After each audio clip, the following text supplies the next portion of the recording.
Ayon sa matandang tradisyon, itinalaga ni San Andres na kapatid ni San Pedro ang kanyang sarili sa pagtataguyod ng simbahang Grego.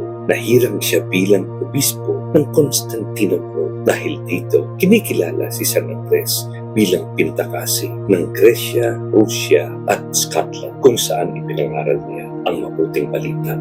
Pumanaw si Andres sa Patra, Achaia bilang isang martir noong ika-30 ng Nobyembre taong 60 sa magitan ng pagpako sa krus na hugis X na mula noon ay tinawag na St. Andrew's Cross. Pinaparangalan ng simbahan si San Andres dahil sa kanyang bukas loob na pagsunod sa paanyaya ng Panginoon na maging apostol. Nawa, tularan natin ang lubos na pananalig at tiwala ng pinagpipitagaan ng alagad na nag-iwan ng lahat para kay Jesucristo.